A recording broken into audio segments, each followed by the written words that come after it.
Salam sahabat-sahabat Indri, hari ini kita akan merenungkan sabda Tuhan dari Injil Yohanes pasal 11 ayat 45 sampai dengan 56. Kita awali permenungan ini dengan tanda kemenangan Kristus dalam nama Bapa dan Putra dan Roh Kudus. Amin. Banyak di antara orang-orang Yahudi yang datang melawat Maria dan yang menyaksikan sendiri apa yang telah dibuat Yesus terhadap Lazarus percaya kepadanya. Tetapi ada yang pergi kepada orang-orang Farisi dan menceritakan kepada mereka apa yang telah dibuat Yesus itu.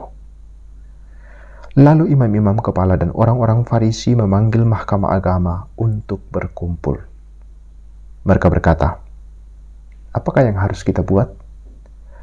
Sebab orang itu membuat banyak mujizat. Apabila kita biarkan dia, maka semua orang akan percaya kepadanya. Lalu orang-orang Roma akan datang dan merampas tempat suci kita serta bangsa kita." Tetapi seorang di antara mereka, yaitu Kayafas, imam besar pada tahun itu, berkata kepada mereka, "Kamu tidak tahu apa-apa. Kamu tidak insaf bahwa lebih berguna bagimu jika satu orang mati untuk bangsa kita daripada seluruh bangsa kita ini binasa." Maka hal itu dikatakan Kayafas bukan dari dirinya sendiri, tetapi sebagai imam besar pada tahun itu, ia bernubuat bahwa Yesus akan mati untuk seluruh bangsa, bukan untuk bangsa itu saja, tetapi juga untuk mengumpulkan dan mempersatukan anak-anak Allah yang tercerai-berai. Mulai dari hari itu, mereka sepakat untuk membunuh dia. Karena itu Yesus tidak tampil lagi di muka umum di antara orang-orang Yahudi. Ia berangkat dari situ ke daerah dekat padang gurun, ke sebuah kota yang bernama Efraim. Di situ ia tinggal bersama murid-muridnya. Waktu hari raya Paskah orang Yahudi sudah dekat, dan banyak orang dari negeri itu berangkat ke Yerusalem untuk menyucikan diri sebelum Paskah itu. Mereka mencari Yesus, dan sambil berdiri di dalam bait Allah, mereka berkata seorang kepada yang lain, "Bagaimana pendapatmu?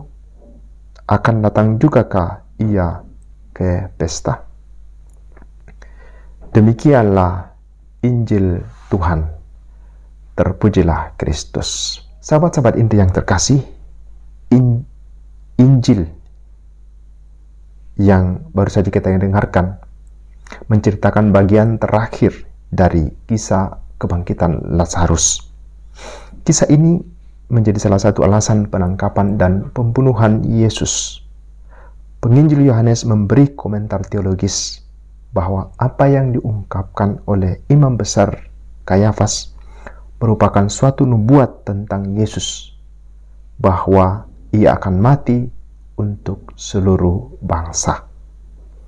Meskipun kalau kita perhatikan, ungkapan itu didasari oleh keinginan atau hasrat untuk mengorbankan Yesus demi alasan politis, yaitu menyelamatkan bangsa mereka dari ancaman penindasan bangsa Romawi.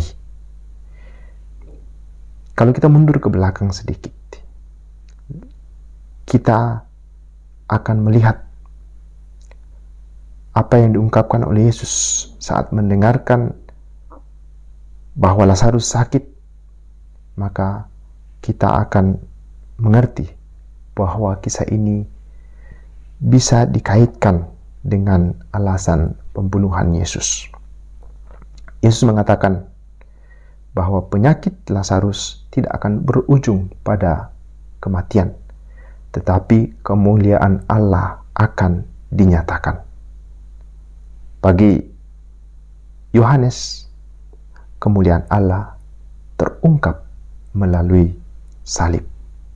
Dengan demikian, kita dapat mengatakan bahwa baik dalam kata-kata Yesus maupun dalam ungkapan imam besar Kayafas telah tersirat makna tentang Yesus, tentang apa yang akan dialaminya, yaitu ia akan mati dan ia akan bangkit Dan melalui peristiwa itu, kemuliaan Allah akan dinyatakan kepada seluruh bangsa.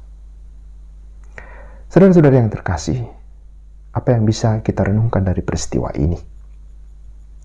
Satu hal yang bisa kita renungkan yaitu bahwa di balik peristiwa manusiawi yang konkret dan real, kita dapat menemukan kemuliaan Allah.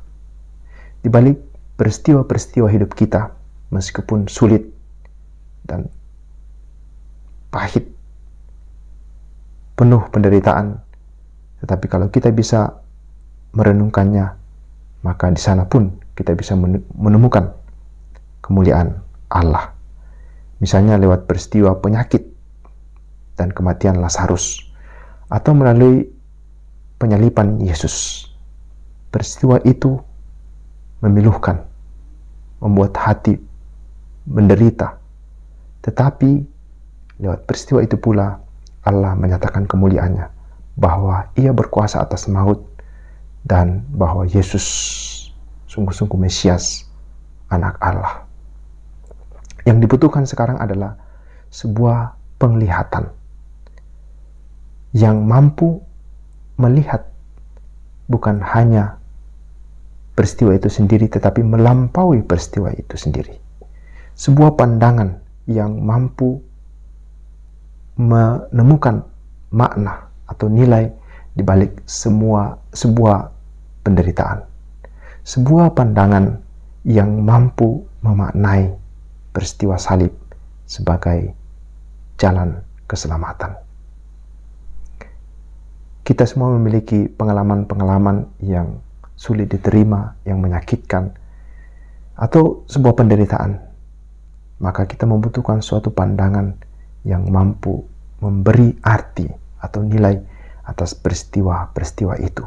Dan semoga dengan demikian kita juga mampu memaknai peristiwa salib yang sebentar lagi kita rayakan.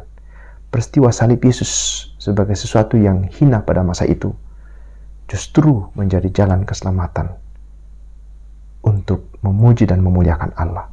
Semoga kita semua juga dapat menemukan karya dan kemuliaan Allah di balik setiap peristiwa hidup kita, bahkan yang dipandang hina sekalipun.